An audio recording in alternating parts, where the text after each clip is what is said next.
Hey everybody, it's Karen Anderson here with Aortic, and we are here with our live Q&A event, part of our series in the month of June, our book reading events. And I am so excited for tonight for so many reasons. But before I get into that, please click like, click subscribe, hit the little bell so that you're notified when we have additional live events in the future. I'm so excited about this presentation tonight because I got to see her speak live at the Rock from the Heart Symposium this past February in Minnesota. And the way we're going to go about tonight is a little different because our guest speaker has provided slides for us. So she's going to go through her presentation and let us all know when we have moments to ask questions. So get your questions handy. We've got a code for you at the bottom of the screen that lets you know how you can get this book with a discount code we're going to talk about. And we will be doing a giveaway tonight for one of these books. So I am keeping track of who interacts with us. I am keeping track of your names, assigning you a number, and then at the end of the night, our guest speaker is going to pick a number, and we're going to be able to pull the lucky winner. So without further ado, I am so excited to announce and welcome you to meeting Jen Fernjack. Jen Fernjack, welcome. Thank you. It's great to be here. So excited to have you. Jen is an author and a keynote speaker from Spring Park, Minnesota. She received her bachelor's degree from the University of Minnesota Duluth and an MBA from the University of St. Thomas. That must have been hard to concentrate in that beautiful location. Through a medical scare in 2016, she learned that courage doesn't need to be the absence of fear. It can be feeling afraid and being able to persevere anyway. Her uplifting messages of hope and emotional grit had been heard by people such as patients, survivors, caregivers, students, and business professionals as they face adversity and seek ways to reduce stress. Her book, titled, you can see it, Greater Than: The Power of Strength and Emotional Grit, provides the science of things in everyday life that can do just that through music, laughter, acts of kindness, gratitude, pets, and facing fears. The best things in life are free. Jennifer, we're so excited to have you. Welcome to our live event here, our book reading event with Aortic Hope. Well, thank you. I'm happy to be here. And before I get into my slides, I want to call out the fact that I'm not trying to imply that expressing emotion is a bad thing. We all know that a good cry can be cathartic once in a while. But what I am trying to show is that it's possible to keep from being consumed by something if you're open to the idea of being positive. Wonderful. In 2016, I had an eye exam, as I do every year, to get my contact prescription renewed. And at the time of the exam, my eye doctor said, Jennifer, for the second year in a row, you didn't do as well on one of the tests. I'd like you to see a specialist. Okay, I wasn't worried about it. I couldn't feel any symptoms of anything. So I went to the specialist. He in turn ran more tests and then took pictures of the backs of my eyes. He then said, Jennifer, I think something might be pushing on your optic nerve. I'd like you to have an MRI. So I did just that the Friday of Memorial Day weekend. And the very next day, I got a phone call that I never saw coming. It was the eye specialist with the results of the MRI. And he said, Jennifer, I'm afraid I have some bad news for you. It appears as though you have a brain tumor. My initial thought was that of disbelief because, as I mentioned, I couldn't feel any symptoms. No headaches, no motor skill problems, no speech impediments, nothing. It was almost like we were talking about a third party. So I got out a pad of paper and a pen, asked lots of questions, took copious notes. But then literally within seconds of getting off the phone, I dropped to my knees and sobbed. My mind went from 0 to 60 in just a few seconds as I thought, am I going to go blind? Am I never going to get married again? Am I going to die? And after about 10 minutes or so of just laying on my bedroom floor, having this overall visceral response, I thought, I can't let this consume me. Actually, I won't let it consume me. So I got out my pad of paper and pen again, and I made a list of reasons why it's positive to have a brain tumor. And as you can see, it starts with, maybe I'll lose some weight. Maybe I'll meet a hot single doctor. And then it gets a little bit more somber as I wrote such things as, good reminder to count blessings. Good excuse to reach out to people I haven't seen in a while. And then my list got a little bit too somber for me, so I ended it with good excuse to eat dessert first. And I wasn't in denial of my circumstance. I just wanted to have a voice in my experience, and that voice in turn gave me a perceived sense of control. I have been diagnosed with what was called a meningioma brain tumor. And a meningioma tumor is actually on the outside of the brain, which is why I never had headaches or cognitive inabilities, anything like that. And it was literally located between the optic nerve, my pituitary gland, and my carotid artery. So not really the best spot. And it was the size of a golf ball. So just for context, I have one here with me tonight. So yeah, it was like a golf ball sandwiched in that soft tissue in my head. So the tumor itself, thankfully, was not cancerous, but of course I didn't know that right away. But because of its ominous location, the surgeon got half of it removed, and the other half he chose to leave behind because it was just too close to the carotid artery. And so that half got radiation treatments later with the hopes of killing the cells. So just kind of a lot going on and a lot to get my head around, no pun intended. But the thing about it, though, is that between my diagnosis that May and my surgery that August, I had more time to worry. I mean, there were literally times I'd be laying in bed and my head would just spin. I mean, I would think, again, am I going to go bankrupt from medical bills? Or again, I would think, am I going to go blind or am I going to die? And as I would lay there and my eyes would begin to fill with tears, again, I would think to myself, okay, Jen, you can't not experience this, figure out the how.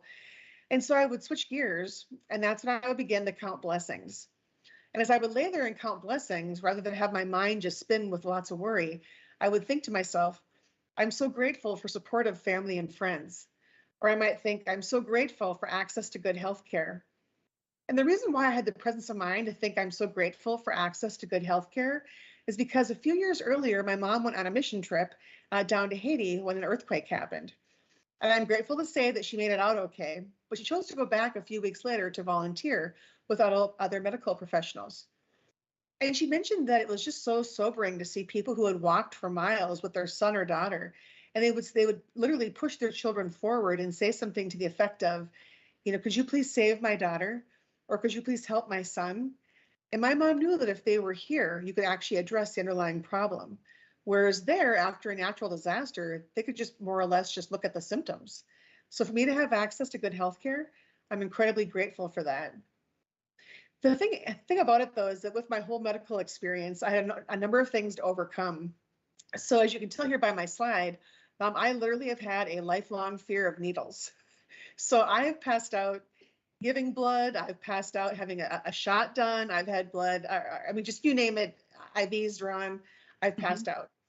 And so I thought, dang, if I'm going to actually be in this MRI machine and have an IV of dye in my arm for the neurosurgeon to get better images of the things in my head, if I pass out, it'll just prolong things. So I thought, okay, I've got to figure out how I can not pass out. And then I also thought about how, you know, there were so many people who I asked, well, with an MRI machine, if I'm going to be in there for a functional MRI, which in my case was over an hour each time, how am I going to handle that? And I kid you not, every person I spoke with, whether it was colleagues or neighbors or friends or family, were negative. People would always say things like, you know, oh, you're going to feel so claustrophobic, even if you're not usually claustrophobic. Or they would say, you're going to feel buried alive. And I wanted to say to them, you're not helping. throw me a bone here. Come on. I can't not do this. So I had two things to overcome, the potential for passing out and then the potential for claustrophobia. Well, I had this epiphany about needles then, as far as me having a history of passing out.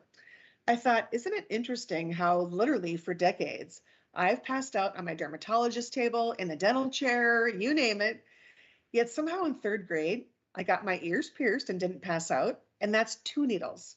Mm-hmm. It also dawned on me that when I was in college, that there were friends of mine who were also deathly afraid of needles. Yet somehow when we were on spring break, they managed to get tattoos and not pass out.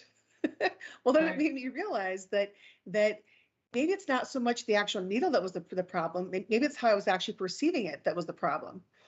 So what I did to have some kind of a sense of control is that every time I had to have an IV of dye put in my arm, I would do things such as pretend that I was at the spa getting Botox, or I would pretend that I was at a spa getting acupuncture. And I haven't done either of those things, but if I did, it would be by choice. And that sense of control can actually help you get through whatever it is that you're doing. I would also do something such as when they were about to put the IV in my arm, think about my 4-year-old nephew. And I would think to myself, hypothetically, what if he had been there with me? And what if the doctor had said, okay, Jennifer, either you get the IV of dye in your arm or he does? Of course, I'd say pick me and not touching him. So if I could be strong for a child, why couldn't I be strong for me? Well, it turns out that I could. So I did the things that I mentioned each time, and I'm very grateful to say that I never once passed out from the needles. Also, regarding the enclosure of the machine and the potential for claustrophobia, I thought, okay, Jen, again, you can't not experience this, figure out the how. So I thought back to high school and I pretended that I was in a tanning booth. and I'm not being an advocate nowadays for tanning booths. I mean, we all know that they're not good for you now. But back then when I was in high school, I mean, I had my braces going and a bad perm. I was like, I thought I was cooler than I was probably. And I would go to a tanning booth if I was doing something like going to prom or going on vacation.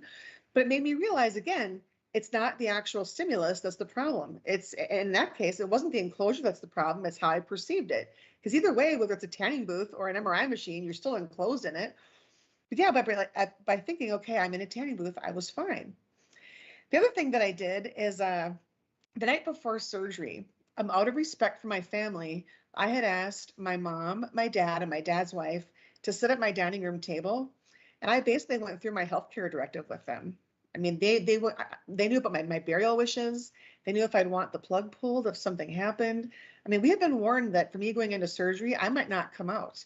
And so out of respect for them, I wanted to make sure that they knew what my wishes were. Well, logically, I knew that this made sense, but emotionally and psychologically, it was a lot to bear.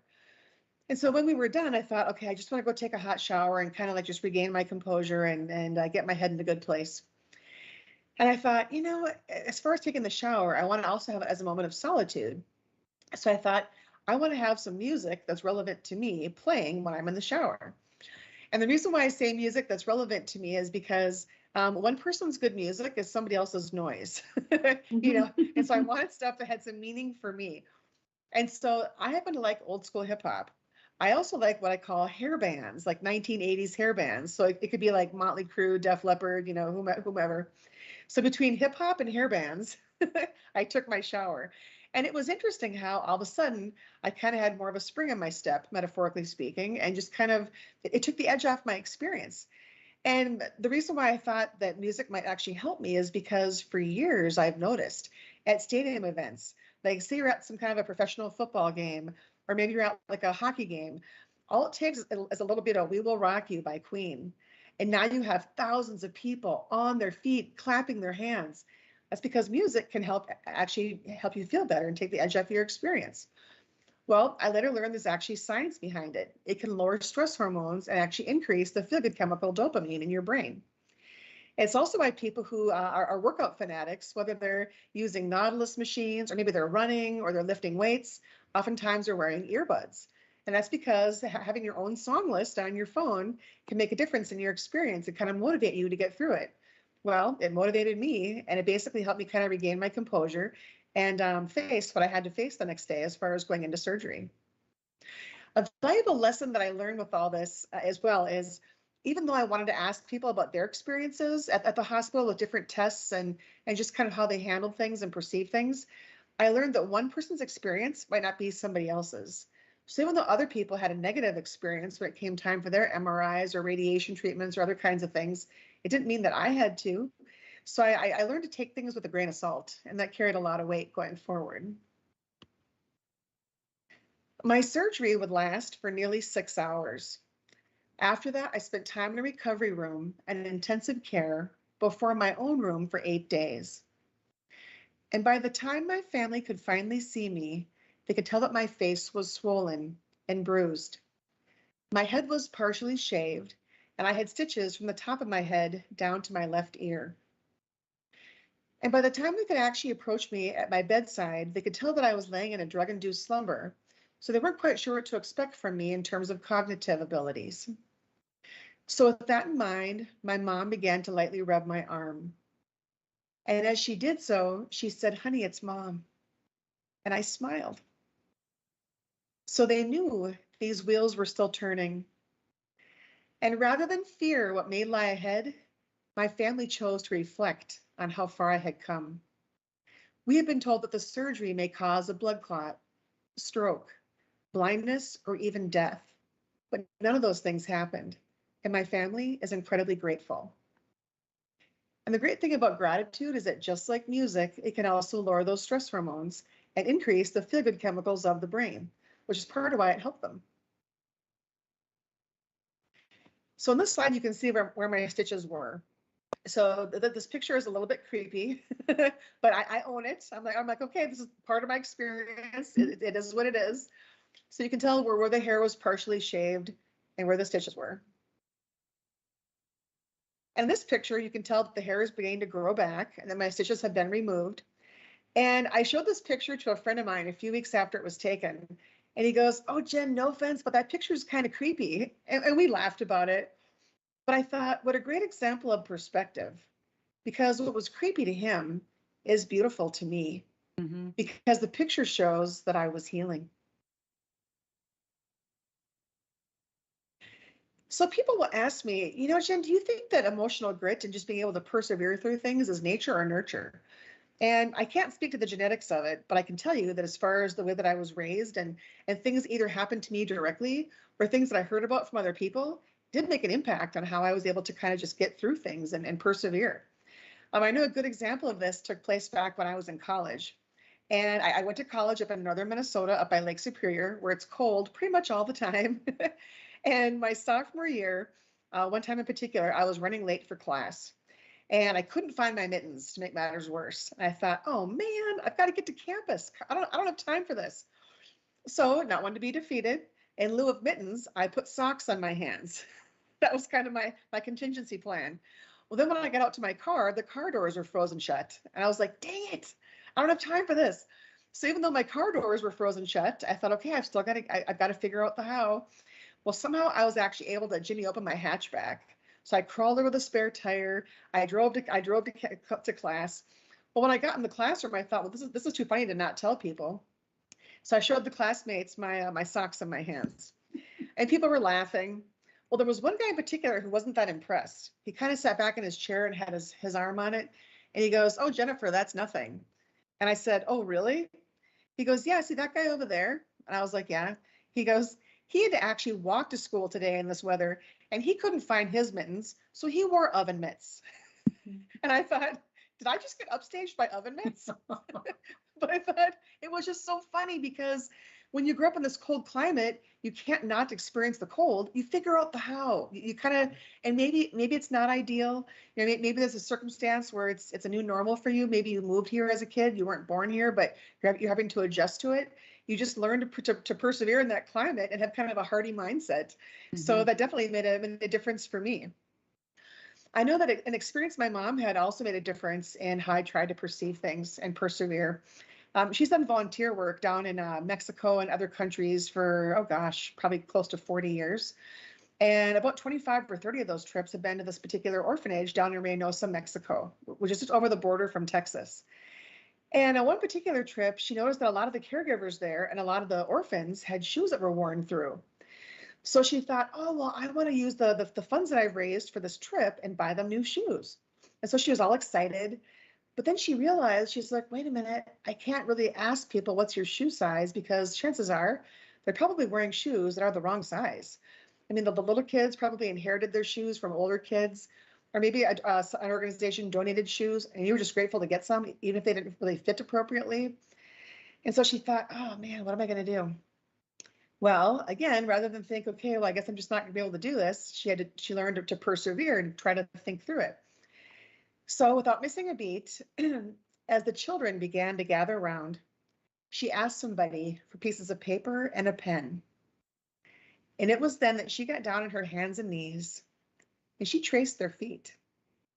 She then drove back across the border into Texas with those pieces of paper and went to a Walmart and said, I need shoes in these sizes, please.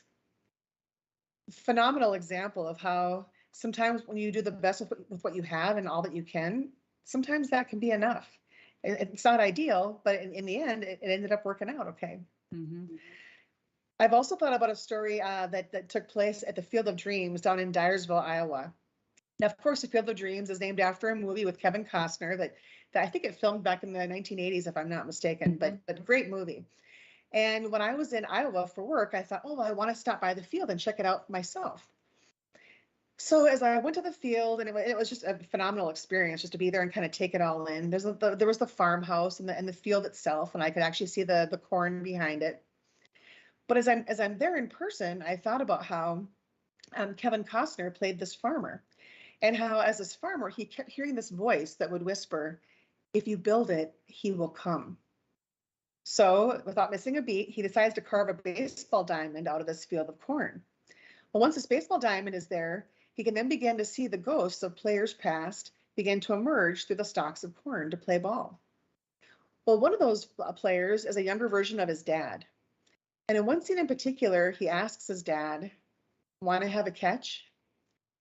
And as I'm envisioning this, I thought about how my dad played baseball when he was growing up, and ways the game taught him the importance of celebrating wins while viewing disappointments as opportunities for growth. All things he would later pay forward as he helped me face surgery and the fact that my life could change forever. Yes, the movie is about dreams, but as I stood by the field in person, I realized it's also about faith, hope, and a zest for life, all components of emotional grit. So in addition to music and gratitude and facing fears, there were other things that actually lowered my stress hormones and increased my feel-good chemicals in my brain, whether it was dopamine, serotonin, or endorphins, things that all of us have that have a benefit. First of all, they're free. So it's so great to know that all of us can access this stuff. So whether you're having an aortic health issue, or in my case, a brain tumor, maybe you're having job stress or perhaps relationship problems, these things are out there for us to use and to be helpful. So regarding laughter, I had a really interesting experience. So one day in particular, some colleagues of mine were going to visit me at my condo when I was healing from surgery and going through my radiation treatments. Well, as you can imagine, I didn't exactly look my best. This eye was swollen shut. I had stitches from here down to here. My hair is all messy. I can't curl it or use hairspray, because hairspray has alcohol in it, and that alcohol can dry your scalp, which could affect me as far as my radiation treatments and possibly burning my scalp. So couldn't do my hair. I couldn't wear makeup because putting makeup on my face hurt me. The neurosurgeon literally had to cut through my face to get into my head to do the surgery. So all these muscles had been cut and nerves and stuff. So anyway, I looked a little bit scary, I'll just say. So I thought, okay, I'm an extrovert. I want people to come visit, but at the same time, I thought it's kind of embarrassing just because I just didn't seem very put together. And I thought, okay, Jen, you can either not have people come over and then feel lonely, or have them come over and just own how you look. Who cares? And just laugh about it and move forward. But I knew my guests would probably feel a little bit uncomfortable. So as I answered my condo door, they all kind of looked at me with this polite look of surprise, like, oh, like, oh, we don't know what to do. So I pointed to my eye that was swollen shut, and I said something to the effect of, well, if you think this is bad, you should see the other guy. And then people knew that I owned my situation. It didn't own me. We laughed about it, and it turned out that it wasn't a big deal. And so now I recommend to people that if you're commuting to work, or if you're home healing from a surgery or having some kind of treatments done, take out your smartphone, and on your smartphone, go to Pandora. I mean, but instead of music, you just put in a comedian that you like and listen to a comedian while you're laying on the couch or putting on makeup or whatever it is you're doing. Laughter can make a huge difference in your experience. Also with pets, I know that not everybody's a pet person. I understand that. But for those of us who do like pets, it is interesting how they're now being used in different settings across the US and in places in Europe as well. For example, now it's oftentimes pretty common for hospitals to allow either volunteers to bring their pets there for patients, or for family members to bring their pets to hospitals for patients. Again, because pets can lower your stress hormones and increase the feel-good chemicals of the brain. That's done through unconditional love, their loyalty, their desire for affection, all that kind of stuff. I know that at VA hospitals as well, oftentimes there'll be pets for people who have PTSD, as a way to kind of help them feel more grounded and have a sense of purpose by taking care of the pet. There are also programs in Montana, Michigan, Minnesota, California, probably other places as well, that are called courthouse canines, where volunteers bring their dogs to courthouses. And that way people who are afraid, including children who are afraid to testify on the witness stand, can actually pet a dog or a rabbit or whatever the animal is to help them feel more calm, and they're more apt to testify. So there's actually science behind this kind of stuff. It's just a matter of whether you're open to it or not. And pets played a huge role in my recovery as well, as far as just that affection and unconditional love. With random acts of kindness, I noticed that with each person who would come to visit me as I was healing from surgery, and they might bring some kind of a casserole with them or maybe a dessert or something. Of course, I benefited from it, but they benefited as well. And I later learned that when you do something nice for somebody, like genuinely nice, you can actually get what's called a helper's high. It's a serotonin rush. And that's why if you say, for example, give an elderly person your seat on a bus, or maybe you're going through a drive-through line and don't just pay for your own meal, but pay for the person behind you. You're not doing it for the accolades because they don't know you to say thank you, but you yourself can drive away thinking, oh, I feel good for the fact that I just paid for the chicken sandwich of the guy behind me. So it's pretty interesting how with acts of kindness, the recipient benefits, the person who initiates can benefit, and then later people who actually hear the stories can benefit from them as well. So it's a pretty beautiful thing. Here I am having my radiation mask made. It felt like bread dough on my face, and then eventually it hardened, and that's what was used during my radiation treatments. And there it is up close. So for my radiation treatments, there were 30 different sessions, and they were about 3 minutes apiece, and it was for 5 weeks. And so a total of 5 days a week, 6 weeks, 30 sessions. I thought, man, initially I'm like, dang it, I'm going to have radiation coming in my head. I knew that the radiation wouldn't just hit my remaining part of the tumor. It's going to hit whatever's in its way. And so initially I was a little bit intimidated by it. And then again, that little voice in my head said, Jen, you can't not experience this. Figure out the how. You try to persevere. So I did little things like I had my list of the 30 sessions. Every time one was done, I would cross it off. That way I had something tangible to show, like, all right, I'm making some progress. And I know that during the halfway point, I wore a cute dress and some fun shoes to the hospital. I'm like, I'm gonna wear some peep toe shoes again and a fun dress. So that's exactly what I did, you know. After my third radiation session, I texted a friend of mine and I wrote something to the effect of, hey, I've got my third radiation session done. And his response was, oh, you have 27 left? To which I replied, no, I've got 10% done. Now, yes, we both did the math right, but I was like, my glass is half full, don't tip it over. So it's like, I'm trying my best here to figure this out. And now, as I'm sharing all these things, I don't want to give the impression that there weren't different times where I had feelings of doubt, or that there weren't times when I was laying in bed and my eyes would fill with tears and I would have a genuinely cathartic cry and think, what's going to happen next? But what I'm just trying to show again, as I alluded to earlier, is that I didn't want this whole thing to just consume me. I thought, if I'm drowning, I want to try and keep my head above water. Even if I am just lightly treading the water, that's what I want to do. Music played a huge role in my radiation treatments. When I initially walked into the radiation room, there was a wall full of those masks, just like mine. There was a radiation machine itself, and the room was very sterile and just kind of not very inviting, so to speak. And so the nurses who were there were very, very gracious. And they were like, hey, we have a CD player. We'll play some music for you. What's your favorite kind of music? And I thought, well, that's a nice question to ask. What's your favorite kind of music? But it turned out that even though I do like pop music, I didn't like the particular artists that they had for the CDs. And so I said, you know, I noticed you guys have a docking station in here with speakers. Would it be okay if I get my smartphone out and if I made a list of music on my smartphone, as I did the night before surgery as well? And that way I can play it through your speakers during my radiation sessions, because that way it's music that has meaning for me. It can bring back old memories of high school, maybe my first kiss or my first car or whatever. And they're like, yeah, that's fine. So again, I got out the old school hip hop, I got out the hair bands, a little bit of reggae, all that kind of stuff.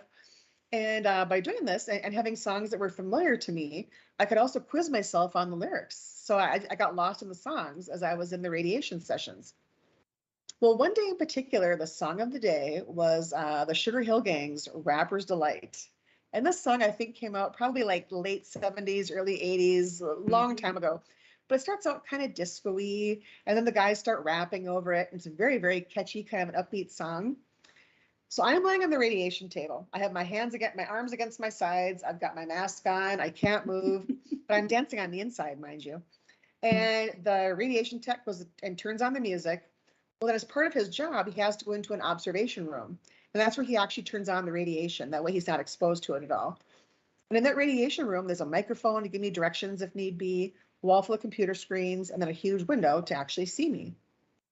Well, unbeknownst to me, he grabs the microphone and over the music it says, and today we have a little radiation for the ladies. It was almost like radiation was on the house, and I was at a bar or something like that, I mean, it was just a phenomenal experience. And not only was it great for me as the patient, but it was also helpful for him as the caregiver. I mean, for him to have a job where they were always giving bad news or having people do the tests and the radiation treatments that, weren't always pleasant. This actually made him smile as well. It was the laughter, the act of kindness. It was the music itself. Made a huge impact on how I experience things, and I'm helped the radiation tech as well. So great experience. So later on, after my radiation treatments were behind me, the surgery was behind me, I thought, were my experiences unique to me, or could they possibly help other people? And that's when I began to research like science of music, science of kindness, and I learned the things that I'm sharing today. Well, as part of that research, I also learned that there's a children's hospital in Pittsburgh where they actually have what are called their adventure series, and it's their theme rooms. And basically with these theme rooms, each of the machines, whether it's a radiation machine or a PET scan or a CAT scan or an MRI, different things like that would normally scare the children, now are decorated so they look more like rides at theme parks. So as you can see on my slide here, this first machine is more like a submarine. The machine below it is more like a pirate ship. And in addition to the machines themselves being decorated, they also had murals painted on the walls and decals on the floor. And then the nursing staff was also in on it as well. So they would do things such as if a little kid had to get into the pirate ship, the nurse might say, make sure you lie really still and don't cry, because or else the pirates will know where the treasure is. And so the kids are like, okay. Well, between 2005 and 2007, they actually lowered their sedation rates by 99%. Pretty amazing. So again, it's not the actual needle or the machine or what have you, it's how you perceive it. The term for it's called cognitive reframing. And in this case, by having the kids think, oh, I'm at a theme park, it made a huge difference in their experience. Also, there's a benefit to this for the caregivers. Of course, it can lower stress for the family whose children are having to have the experience. And of course, the people at the hospital as well, the nursing staff and the doctors. But the overall hospital can actually lower their liability by not having so many kids sedated.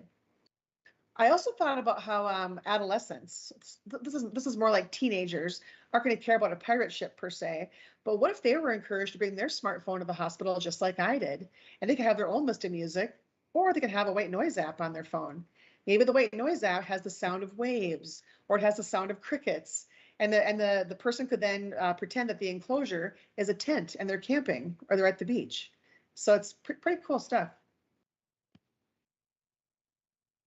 So as Karen so kindly mentioned earlier, the title of my book is Greater Than: The Power and Strength of Emotional Grit. And people have asked me, well, Jen, how did the title of the book come about, and how did you even begin to start writing it? Well, the whole idea of greater than goes back to math class. I think back to elementary school with the whole idea of the greater than and less than sign. And regarding greater than, as far as it being a metaphor for health scares or any other kind of scares for that matter, I think about what inspired me. So within a few weeks of my radiation sessions ending, I was given an opportunity to get on stage at my church and share my story for like 7 or 8 minutes. And people had said to me ahead of time, well, Jen, how big is the sanctuary at your church? And I found out that it seats about 1,000 people, and there were going to be about 4 services. And so people would say to me, well, if you think you're going to be nervous, how are you going to get through this? And I knew that I would probably be nervous in front of a group that big at that time. Now I'm fine, but back then I was a little bit nervous. And that's where the greater than comes into play, because I would say to people, my desire to help others is greater than my fear of the stage. Doesn't mean I can't be afraid, it just means I'm going to do it anyway. And that metaphor now I've learned just can carry over into any area of life. For example, what if you're going through a divorce And your love for your children needs to be greater than your disdain for your ex, which is why you go to your Christmas concerts and your band concerts and different things, even though your ex is going to be there, because your love for your child is greater than your disdain for your ex. There's a whole myriad of things that come into play. I know that there's a Minnesota concert violinist who I wrote about in my book, who had surgery at the Mayo Clinic a number of years ago because he noticed that his hands began shaking. He had some kind of an ailment where his hands were shaking, and because of that, he couldn't actually play his violin. And so he thought, you know what, I still want to pursue my passion. I still want to have my job as a concert violinist. So he met with surgeons at the Mayo Clinic, and they actually did brain surgery on him while he was awake, playing his violin. So can you imagine being in a surgery while you're playing your violin? His name was Roger Frisch. And so in his scenario, it was his desire to pursue his passion had to be greater than his fear of the surgery. He learned to persevere and made it happen. So pretty amazing stuff. And in the book, I have, beyond my story, I have other stories of people who faced different forms of adversity, whether it was relationship issues, or I know one person I interviewed is a physician from Minnesota who was mauled by 2 bears and how he and his friends were able to survive the trip and get out of there, and amazing stuff. I also interviewed somebody who was a firefighter at Ground Zero on 9/11 and how being a first responder, how his desire to help others was greater than his desire to protect himself. So pretty amazing stuff. And the things that I mentioned today in terms of the music, the kindness, the pets, the laughter, all that kind of stuff can help it take the edge off your experience and persevere in the circumstances that I'm talking about and that I wrote about. So I know that obviously I've covered a lot of material, and I'm just wondering if anybody has any questions. I know that whether you're a patient or a survivor currently, a lot of these things could resonate with you, or caregiver as well. So I'm curious to know if anything's coming to mind for you. Okay. First off, let's say hi, Melissa, Velda, Carl. Hi, Melissa and Carl. And Velda. Hey there. Hi, Velda. Thanks for joining us. Okay, so I'm going to check too and see if we have any comments or any questions right now before I start laying all my comments and questions on you. Sounds good. Okay, so first of all, what I love about what you've presented is, again, this is applicable to any situation that you might be in.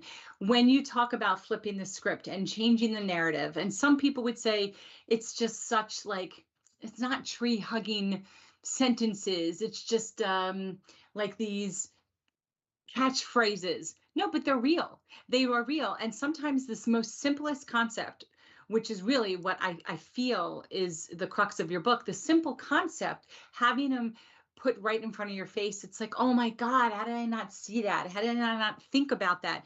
I mean, I'm taking notes about things that you've been saying. Plus I have a million post notes here in the book itself that I want to talk about.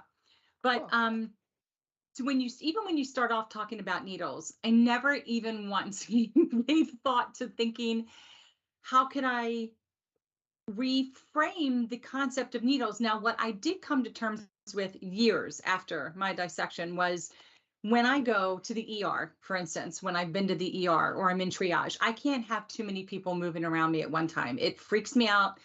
I'm very upfront and honest, and instead of switching things up in my brain like you were able to, I'm just very verbal, and I just say, I have PTSD and I need to only hear one voice because I will shut down and I can't understand all of you at one time. So bear with me. I need one voice, one question. They say, fine. I've had triage nurses kick people out just to get the information from me. I'm also very clear in saying, I hate needles. I don't like them. And I need you to say, give me a count of 3 and mean it on 3, not before 3, not after 3. It goes in, and just give me a second and I will tell you when you can do it. So I did do the same game. I maintained control. Yep. And decided I now give you control to do what you do best because I now said that you can give me the needle. It's all games, but yep. They work. These silly little games work. But it's interesting how, if you're open to just trying different things, how they can work, you know, and maybe something works better for me than it does for you, or vice versa. But at least try, you know. It's interesting. And I know that regarding needles, there's a story in the book about how years ago, before my surgery, I was at my dermatologist's office having a ganglion cyst removed from my wrist. And it shouldn't be a big deal, but again, because I pass out easily, my dermatologist knew that ahead of time. So as I'm laying on the table, he's to my left, his nurse is to my right, he's digging around in my arm. And I said to him, actually to both of them, I said, you guys are about to lose me, because my ears began to ring, my hands got clammy. I could tell that my vision wasn't closing. I thought, I'm going to pass out. So not wanting me to pass out, the dermatologist says to his nurse, hey, Felicia, ask Jennifer a question. So the nurse says, what's 12 times 5? And then he goes, no, ask her a question she knows. Well, by making me laugh, the nurse told me later, she literally could see all the color coming back in my face. The color came back, my hands weren't clammy anymore, the ringing stopped in my ears, and they kept me from passing out. And then a little bit later, the dermatologist is actually has the needle in my arm, stitching it up to give me the stitches. And I said, how's it going over there? And as a joke, he said, well, I'm not going to win a quilting bee anytime soon, but I think it's fine. That's And so again, funny. the laughter made the color come back in my face, and literally physically, the nurse could tell that they were making a difference in whether I was going to pass out or not. Well, it's a distraction. And it's funny because Yes. earlier today we were going over one of our posts from last week, which was talking about using your senses in a grounding technique. And it is, if you made sound with the laughter, you're hearing the sound of laughter. So it just distracts you from having whatever is triggering you. You also talked about scars.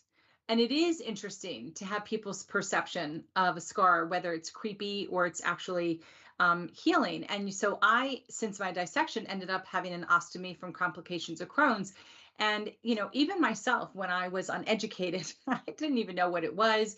And then I was like, oh my gosh, is this person going to have an odor? Can you tell? Can you see? And in the beginning, because it's going to be 5 years now, I would say to my husband, and don't you think this is just gross? And he'd say, you haven't lived with listen to you scream when you go to the bathroom. It's music to my ears to hear nothing and to feel and to know that you're doing well. And I think it takes everybody their own length of time before they realize that these are just bodies. And the scars, okay, I hear all that. It's the fabric of your life. It tells a story. Without them, I wouldn't be here. No, it's hard. Whether you're seeing a brain surgery scar, which is going to be so scary. And, I don't know about you, but we're women. I'd be like, oh my God, half my head's going to come in gray now, and the other half is going to be this weird color, And when you wake up and you see this scar down your chest and you scare yourself because you see it, it's a hard thing to rectify. And like you had said, this does not negate the fact that we had those immediate reactions, the fear, the negative self-talk, the doubt, right? But there is a time where if you want to move past it, you are fully in control of moving past it. And it's when your mind is ready and when your heart is ready that you realize this is just a body. And I am here. I don't care about a scar. Bring it on the next scar. If that's what it needs to be to fix me and allow me to still be present and be here, it's just a scar. It doesn't hurt. So what do I care? Now, as it tells a good story. It does. It does tell a good story. Yeah, you do have a very good story. Right back at you. Yeah. Disappointments are just opportunities for growth. Exactly. I like that. They really are. All right, I think we might have a comment. So Velda would like to know how long it took you to actually write this book, and how long after your recovery did you decide, I think now I'm going to write a book? So good question. Thank you. I began public speaking basically at church that one time, probably like 6 months after my surgery ended. And then after that, at my job, my employer had said, hey, if you want to have some kind of a employee, I guess, symposium, if you will, we'll get the people to come if you want to share your message. And so I started doing it there as well. So I've been public speaking now about it for over 5 years. And the book started, I would say maybe it took me about 3 years to write. Yeah. So it took me 3 years to decide to write a book, and it took me about 3 years to actually write it. And part of that's because for my day job, which is separate from public speaking, I travel a fair amount. And so I would get an idea on an airplane, and I would get a cocktail napkin and write a note on it. Or I'd be at a hotel shower, like taking a shower. Oh, I've got this idea. So I would step out of the shower and leave myself a voicemail or whatever, or an oral text message. So yeah, so it took a while. But then I began, it kind of like just became part of me. And I interviewed people who I met on airplanes. I interviewed people who I met at the offices that I visited. People would refer people to me. I just kind of became a part of who I was. And I would say that the biggest challenge with writing the book was the mechanics of it. So, you know, I guess over the last 15 years, people now who have kids would know this. I don't have any kids, so I didn't know this. But when you write or type, you're not supposed to have two spaces after a period. I'm like, when did that start? Because like when I was back in school, it was two spaces, but now it's one space. So it was more the mechanics of it that took a while, but it was worth every minute just because of the reactions I've been able to get from people. And I learned from those people as well. When people reach out to me after reading the book and share either what they got out of it or share their own stories. So we help each other. I've said quite a few times reading this book, I mean, I love everything about it. I love how you've incorporated other people's stories. You've incorporated just your life in general, going through your past, talking about, I forgot what the little shacks are called on the ice. In Minnesota. Fish houses or ice the houses. Fish houses. Yeah, and you've got pictures, which, you know, that's my favorite in a book, just being honest. I do want to talk, I have a couple things that I've highlighted in the book that just really struck me, but in your chapter called The Beauty of Gratitude, which that one I read quite a few times. You say here, and I quote, an attitude of gratitude during times of adversity can help people adapt, grow, and move forward. Being grateful can help people appreciate things they normally wouldn't think about.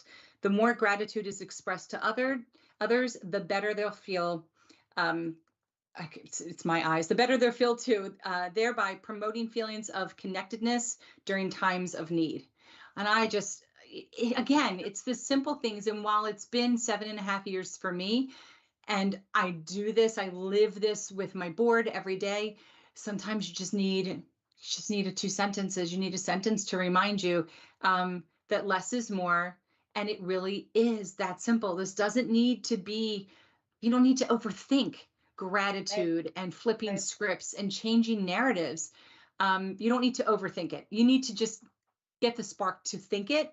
And I'm sure all of this took some training. You had a lot of time with your radiation and recovery to just, as you felt the moment, you just say, you know what? It's not that you're denying yourself a feeling. You're just saying, I can sit with this feeling of fear, and it's a valuable feeling. Okay, now let me figure out the how. How am I going to get out of, and I love when you say that, I'm going to figure out the how. How can I get out of that place and let me get to the next place, which has continual forward momentum, right? It's true. I know that during the pandemic, my dental office, I want to say maybe for the first year, maybe even longer, it was just essential appointments, like no annual checkups unless there was like you had a toothache or something. It was just for essential visits. Well, by the time I could finally have my 6-month checkup, I was actually grateful. And normally I don't like going to the dentist because it's kind of scary, you know. But by the time I was actually there, I was like, okay, this is good. And so even to this day, just a couple months ago, I had a dental appointment, and I said to the hygienist, knowing that a lot of dental practices are short-staffed now, I mean, it's harder for them to retain employment or employees. So I said to her, especially because of the pandemic, thank you for the opportunity to be afraid of you today. and we both laughed about it. But I thought, whether I see her or not, my teeth still need to be cleaned. I still need to have the dentist check them to see if there's cavities or not. So that doesn't go away just because I'm not here. So, and again, knowing that a lot of dental practices are short-staffed, I just said to her, thank you for the opportunity to be afraid of you today. that is one way of looking at having to have your teeth cleaned, for sure. Another quote from that chapter: by having a mindset of gratitude, the brain can be trained to focus on positive thoughts and emotions, thereby reducing feelings of anxiety and apprehension. Having experienced firsthand the brain's ability to do so is yet one more reason why I believe gratitude is a gift. I loved that too. Absolutely. I loved a lot. Just naming a few of my sections here as we're going to give everybody watching an opportunity. Okay, Carl's got a question.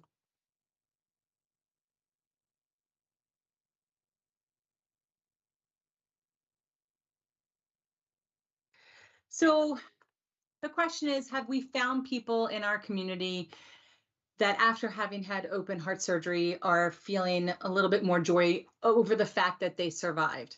And to be honest, I think what I hear more in the community is in the initial stages, a lot of people are no, you're so overcome with pain and shock and what the hell just happened to me. And then as you start to recover, you then have the emotions of, oh God, what have I done to my loved ones? And I can't be myself. I can't do for myself. It's such a humbling experience. And there are people that go in different directions. They either go with, they feel humbled and they feel the love and they embrace the support, and others that unfortunately don't recognize they need the mental health assistance because they feel they wish they wouldn't have survived. So I do think that with the right assistance and the right therapy, people do come out on the other side. And I think more people than not end up saying, wow, okay, I found my new norm. I've settled in. I would say a percentage of them go right back to their job. They go right back to their life with a deeper sense of appreciation. Some can't go back to work, but still have appreciation and happy when they see children graduating, grandchildren graduating, babies being born, different milestones. And then there are some that are like, this is great, but I didn't ask for this. And then there's, of course, others that are, they just don't want any part of it. So it runs the gamut. And I think it depends on how bad your surgery was and how you're feeling when you come out of it. And I'm sure you can probably say the same, Jen, people in brain tumor world. Absolutely. And just people that I met, that I interviewed for my book as well. I mean, I actually interviewed a number of firefighters, one of whom got caught in a backdraft. And so he literally had to jump out of a house and had, I mean, burns all over the place. And thankfully he survived. He's fine now, but just a really, really bad experience. And he had talked to me about how when he was in the burn unit, how he missed the sense of touch. Like being able to hug somebody, being able to have someone hold your hand, because I mean his skin was all wrapped up, you know, and so even just being able to go outside and be in the sunlight and feel the warmth of the sun on his skin and hearing birds sing, he missed being able to fully use his 5 senses when he was in the burn unit. And now when he does hear birds sing, he's grateful that he can hear them. And when he sees green grass, he's grateful he can see them. And if someone gives him a hug, it just feels good to have that sense of touch and things that normally would just take for granted. But as far as gratitude goes in general, I know that there are actually hospitals who encourage their patients who are in intensive care units to keep what are called gratitude journals. And basically every day they're encouraged to write down something that they're grateful for. And it could be something very little. But then if they have a really bad day, go back and look at the prior days. And then collectively, they can help you smile a little bit on the inside because you're now reading all these different things that you were grateful for. So pretty cool stuff. Yeah. In Chapter 4, you talked about the gift of perspective and grit. And one of the stories I wonder if you'd be willing to share, because I really enjoyed this story, was about the band and the M&Ms, the brown M&Ms. Yes. So at the risk of dating myself, I love. I'm right there with you. I'm right there with you. Perfect. I love hair bands, you know, all those 1980s rock bands and stuff. So one of the things that I wrote about in my chapter about perspective is how it's one thing to actually hear facts, but context makes a huge difference. So, for example, when I was growing up, this is of course before the World Wide Web, so it was just like teeny bop kind of magazines like Tiger Beat and whatever people would read for their information about their movie stars and rock stars and what have you. Well, there were stories that would come up about Van Halen. And some of the upperclassmen, when I was going to school, were just like, I can't believe Van Halen, they're such divas. I can't believe they're so high maintenance. And they would make these assumptions because they read about how when Van Halen would go out do their arena tours, and they had pyrotechnics and things that were pretty progressive at the time. As part of their contracts for those arenas, they would mention in there that backstage in their dressing rooms, they wanted M&Ms, but no brown ones. And people are like, I can't believe they'd say that, you know, whatever. Well, then it came out later that it was actually a brilliant business move. It wasn't about Van Halen being high maintenance. They were actually pretty savvy businessmen. The reason why they had the no brown M&Ms clause at the very bottom, kind of like buried in their contracts, is because with the pyrotechnics and and their lighting scenarios and things like that would, like I said, that were pretty progressive and new for the arenas, they wanted to make sure that the people who actually worked for the arenas read the whole contract and didn't skip over things. And they knew in their dressing room, if there were no brown M&Ms, that they read the whole contract. So it was about safety. And so yes, was it a fact they didn't want brown M&Ms? Yeah, that was a fact. but the context made a huge difference in what they actually meant by it. And when I applied that to my health scare, I've always thought to myself, if somebody said to me, well, I'm making up easy math. So many thousands of people die each year from brain tumors. Of course, I mean, that's not ideal. I mean, I don't want anybody to die. But one of the things I would think about is, well, what's the context? Is say the number is 5,000. Is that 5,000 out of 5,000 people with brain tumors, or is that 5,000 out of 100,000? Give me context, So it's some of my friends and colleagues and stuff are more apt to like jump to certain conclusions, automatically worry, and I'm like, well, no, give me context. That's what I want, and it's helped me kind of stay more grounded instead of automatically worrying about something. And Van Halen, who knew, played a role in that, as far as what I experienced as a kid and then learned about later, that not all was as it seemed. The mathematics is a big thing in this community. There's a lot of information that goes around where people find out, oh, I had a dissection. I'm part of this 2% club. Only 2% of people survive. That's far from accurate. And that's really tough, because do you celebrate this inaccurate information, or do you live in fear of it? And I think a lot of people initially, and I did too, when I first came out, I read all these statistics, and it's actually, I think it's that small number percentage per hour that you don't go to get help. If you have a dissection in a certain area, the chances for death go up incrementally each hour, but not exponentially. And to say nobody lives after a dissection without having immediate surgery is also not true, because there's many people in our community that didn't have surgery for a week or two because of being misdiagnosed. So I think that part of it, and it's not as though I sit back and I say, wow, I'm part of this, 20% of the people. I mean, no, there's so many factors. So you shouldn't really even get caught up in the math, like you said, because how many of the people that didn't survive were overweight, or were smoking, or had been drinking? What were all of the other impacts? Was it a head-on collision? There's just so many factors you don't know. So why get caught up in that? How about just you survived, and kind of let's talk about what does this next appointment bring, and what does tomorrow bring, and let's just live in today. And what can we do today to better this situation? Everybody at some point, and I think any medical emergency community will ultimately get a little caught up in statistics. And I'm not too sure why we do that as people to ourselves. And that puts us in the land of what if. Well, what if I wouldn't have been on this side of the coin? Oh my God, I could have died. What if I had died? What if? Well, what if there doesn't matter? You didn't. And I can say that easily now at 7.5 years later, but what ifs are no good for anybody. We know this. Because you can speculate. But what if you end up having a better, more blessed life now than you did before this happened to you, because you didn't gain the knowledge of the insight of forward thinking, of appreciation, of gratitude? What would life have looked at then compared to now? Now you have all of this. It's almost a gift if you change your perspective. I don't wish this on anybody. I know you wouldn't either, but would you have had this same shift in your perspective without it? And I tend to think I wouldn't have, because you live to get your vacation, to get your paycheck, to pay the bill, to go to sleep, to go to work, to get the paycheck, to pay the bill. This is what we do. We're in this hamster wheel until something jars us. And we were all lucky enough to come out of it on the other side to say, oh, wait a minute, we need to slow down. This is really short, this little life that we have.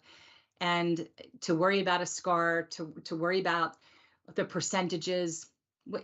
I'll sit there and I'll worry with people all day long, but I'm looking at my watch and I'm like, okay, are we ready to move on to okay, but you did. Now what are we going to do with this? What are we going to do with this?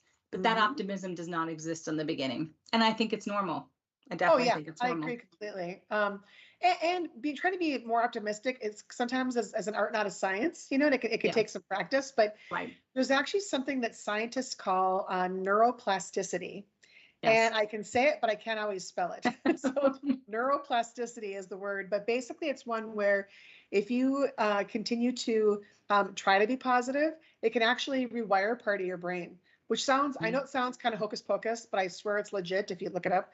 So like for me, for example, just before my surgery, I was in an elevator in downtown Minneapolis, and a stranger got in the elevator with me, and he was standing behind me. And he said, could I tell you something without sounding weird? And I went, sure. And he goes, you have really pretty hair. And I said, oh, well, thanks. And I just kept facing forward and watching the buttons of the elevator go up, and he goes, oh, it's supposed to rain today. And I said, well, the grass will be green.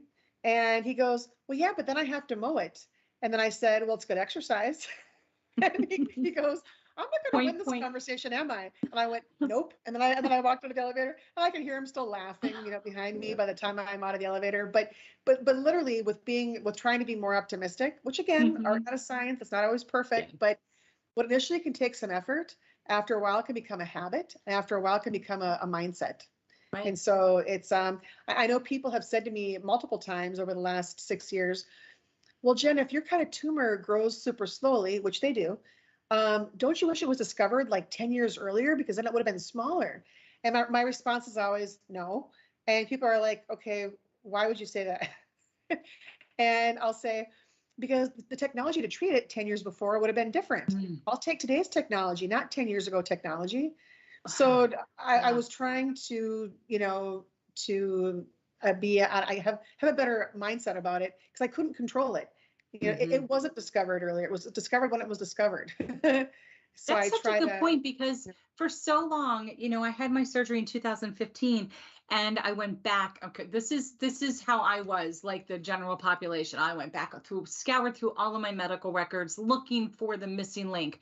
How did this didn't just come out of nowhere? The dissection did, but what was brewing underneath couldn't have just come out of nowhere. And there are plenty of people that dissect without actually having an aneurysm. It's just something wrong in the makeup of their aorta. But I was one that had an enlarged area. It dated all the way back to 2012. They saw it on a scan, and they weren't looking for that. So it wasn't brought up to me. It was one of the mysterious findings, and nobody decided to say, hey, I know I don't treat this, but I saw this and you might want to follow up. And I often thought, God, if I had known then what I know now, and you are right, 3 years, every 1 year, it all makes a difference in the advancements technologically. And maybe I wouldn't have had the right opportunity years prior to, and it doesn't matter. Again, what if it happened when it happened? And I look at it like, oh my gosh, the doctor that I had, he got to go home and have a nap, and he had a really good dinner, and he was available, and he drove in. And you look at when they say surgeries can take 6, 8, 10, 12 hours, I was done in 4.5, 5. So again, that, as positive as that is, means nothing. I had surgery and I was done. And so whether you want to go to this really happy or this really sad, scary place, that's all great, but you got to get out of all of that and just say, okay, so where are we legitimately? Where are we right now? One of the other things I want to talk about real quick too is in the Finding Strength in Disabilities chapter. This is the last point I want to bring up in the book, because I don't want to give away everything to everybody. Yes. You talk about my favorite artist of all time, the one and only Prince, which I cannot even believe that you were like there and got to see him with all those great masterful artists. But you mentioned something I didn't realize, which was Prince's disability of having suffered epileptic seizures as a child, which kind of then led him to bring on this larger than life persona, because he was a tiny little man. Yes. Tiny in stature, but far from in talent. Larger than life. Yep. Yeah. Larger than life. And so it's interesting to think that this disability and what he did to detract, to, what's the word I want to say? I can't say, to push people's opinion, their vision different direction. Like, don't notice me here. I can't think of the word because I'm tired. But you know what I'm trying to say? Yes. To distract people from this disability ended up contributing to him being one of the greatest artists of all time. So this larger than life personality externally and everything, like nobody even paid attention anymore to the disability. And I'm not saying that we all need to be larger than life, but we are not what has caused us to be less able. We're just not. Now we may have even greater talents and strengths in other areas. And that's really what I found your book. It points out the obvious, that we get too caught up in ourselves that we lose sight of the obvious. And that's the emotional grit I really feel, and strength, honestly. Oh, totally. Yes. Thank you. And it's just, I don't know. I realized through my whole experience, through the ominous diagnosis, to the anticipation of surgery, the surgery itself, the radiation treatments. Now, for the first 5 years after the surgery, I had to have an annual MRI to make sure there was no regrowth with the remaining cells.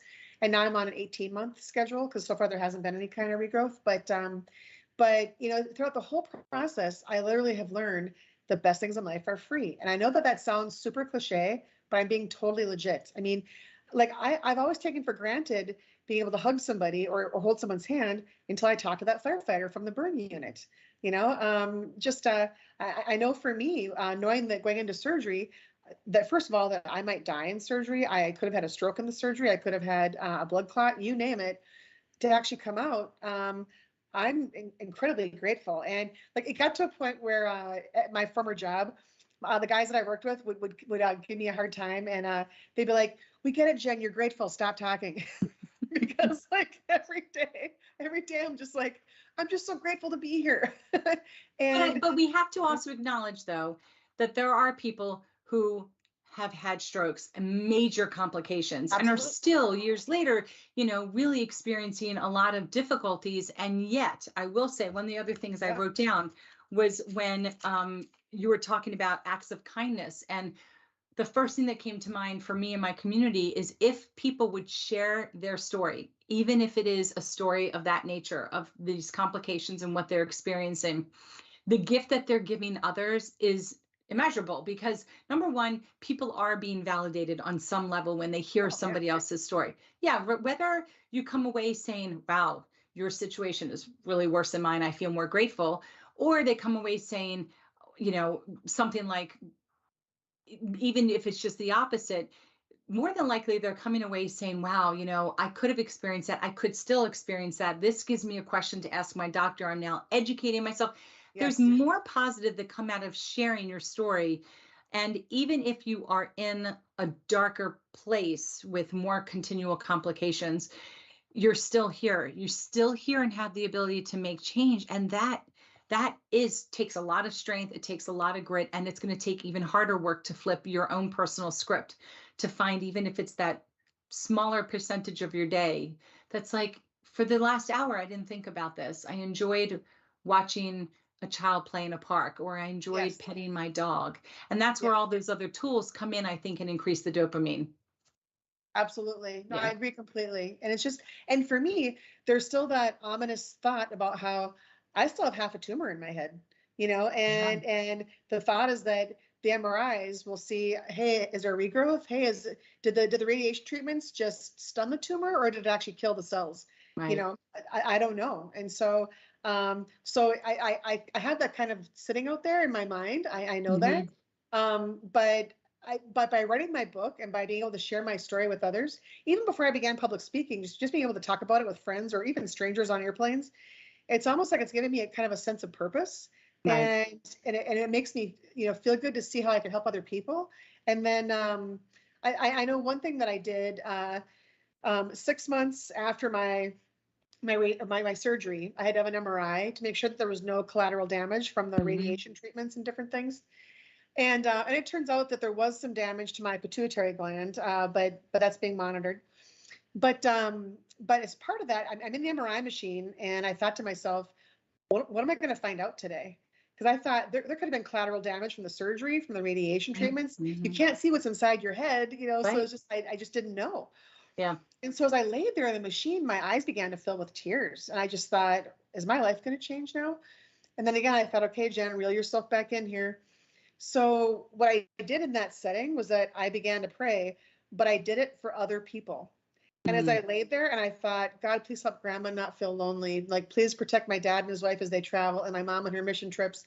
It took the focus off of me, and it gave me that quote unquote helper side that I learned about later, as far as wanting what's good for other people. And it was a great way to kind of just take the focus off what was happening to me, because I couldn't not experience the MRI. I had to just, you know, try to get through it. And yeah, so it's just, and I think too that when it comes to, like, when I first met you, I never would have even known that you even had an aortic health scare. I just wouldn't have known, you know. And when you saw me, you can't tell that I, you know, had surgery for a brain tumor. And that's good in some ways, but it's also not so ideal in others, in that I've spoken before for either brain tumor support groups or traumatic brain injury support groups. And people from both groups have talked about how, sometimes I wish I had a cane or a cast or a crutch, something tangible. That way people would know to cut me some slack. Mm-hmm. That if I have a bad day where I'm feeling fatigued, I'm not lazy. It's because I have stuff going on the inside, but you can't see it. And I know that sometimes movies and TV shows exacerbate that problem, because if it's a brain issue, the person will have like a bandage around their head and whatever. But it's like, but you can't. That's not normally how it works. Right. And so I think one of my other takeaways through this is that whether it's my health scare or your health scare or anybody else's, it's also to cut people some slack, and to know that you don't know what's going on the inside necessarily. And that when it comes to whether it's health scares or any other kind of times of adversity that someone's going through, it isn't just the physicality of what's happened. It's also the emotion. It's also the psychology. It's all those things. Yeah. And so maybe someone is having a bad day and they're going to project their insecurities or their fears onto somebody else. But you take it with a grain of salt and know that it's not you. They're going through a tough time. And so right. It's one of the things a community member once said to me, when we all have to go have our follow-up scans, MRIs or CT scans, to be so stressed out about it, of course, it's always normal, but to get out of that headspace, we have to realize the results are already in. You just haven't gone yet to have the scan to get the results handed to you. It's already done. There's nothing you can do about it. Like, you're doing all that you can do. It's already out there. We just need to find out. So when I get really nervous, I realize that I'm like, there's nothing I can do about it now. I'm just going to go and, figure out how I'm going to find this 45-minute MRI scan to be enjoyable. And like you said, I always ask for spa music. I go right for that, because I know if I go with Rapper's Delight or something, like, I'm going to start moving and dancing and singing and I'm going to screw up the test. So I go with spa. And then what I do is I count. I make, like I read in the books, I guess I'm not the only one. I make it musical in my head.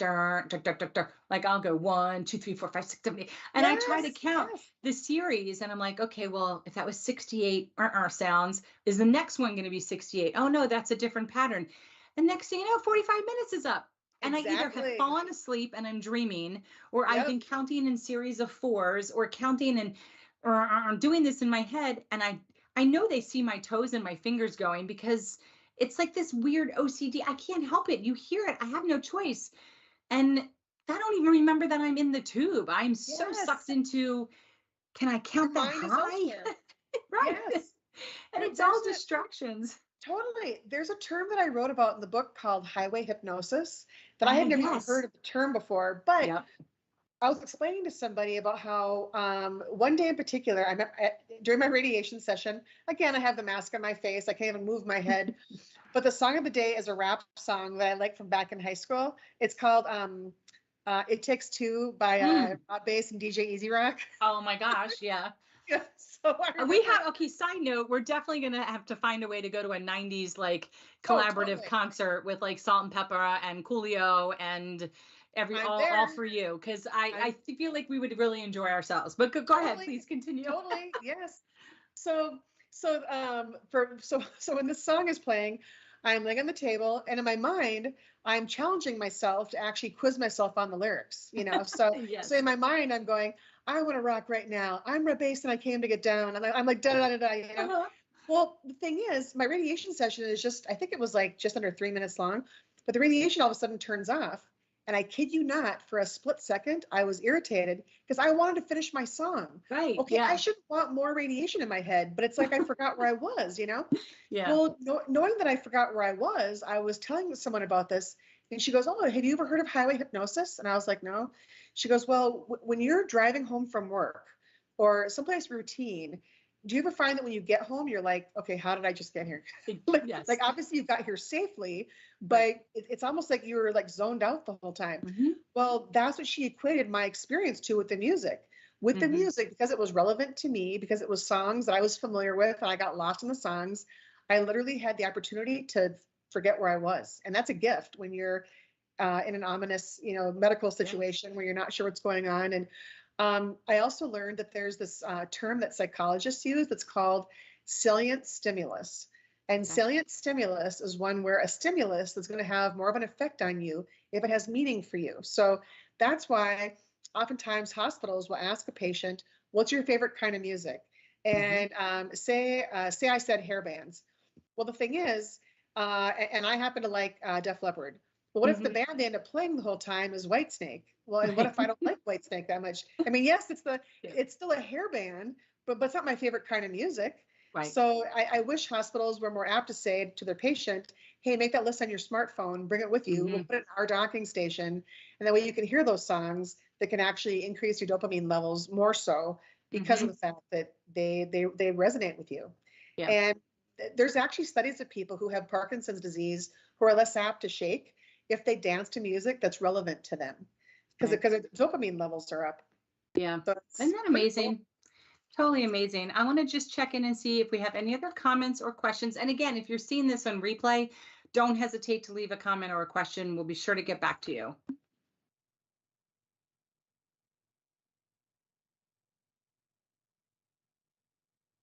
Thanks, so Velda, you are correct. When we help others, we do help ourselves. Absolutely. Sure. Which is, again, why I always stress for people to participate in the Survivor Series or come to the support group meetings. Even if you feel like you don't need help, somebody wants to hear from you. I promise you they want to hear from you. And then when you share and you see that you helped even one person, you're going to go away and you're going to feel so good about your night, about your experience. It's going to be amazing. True. It really is.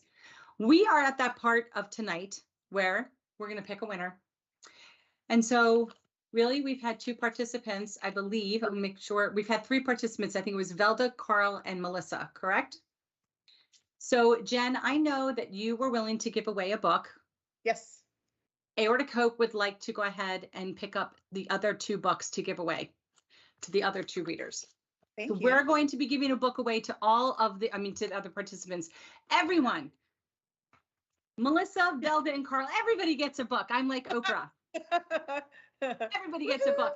And everybody watching this can get your book too through August 31st with a discount if you use $5 off greater than. So $5 off greater than with the link that is below on this event. You click that link, you put that promo code in, and you will get $5 off your book, Greater Than the Power. Oh, here we go. The Power of Strength. The Power and Strength of the power and strength of emotional grit. It's getting to be a long day for me. I'm so sorry. And I love this book so much. And now I need to share it with another board member. And I have all my notes in the book. And I ran out of time of being able to talk to you about all the things I love. But if you're a caregiver, you're going to be giving a presentation to our caregivers only. So if you have an opportunity to jump on to our events page and sign up for our caregivers only support group meeting. We're very strict about it, only being caregivers. We would love to have you participate in that private event as well. And yes, Saturday, July 2nd is the caregivers. Yes, July 2nd, 10 a.m. Yep. So excited. I do have a closing quote from my What is your closing quote? Share. Cool. It's from Helen Keller. She said, the only thing worse than being blind is having sight but no vision. So my hope for today is I can help all of you visualize the power and strength of emotional grit. Yes, thank you. And you did. And that's a fabulous quote. Thank you to everybody who participated, who left us comments, and who was watching with us live. Thank you to everyone who will watch us in the future. And thank you, Jen, so much. We've been talking about this since February. I'm so excited we got to have you on, and I look forward to having you on again, because I think we could delve into this even further and really get into some more nitty-gritty stuff about this book. And hopefully you've got a second book in your future that we can dibble-dabble into as well. Sounds good. Very good. Very good writer. All right, my friend, thank you so much for joining us. And thank you again, everyone. Don't forget to click like and click subscribe, hit the little bell so you're notified about everything we do in the future. And thank you again for joining us tonight. We'll talk to you soon. Thank you.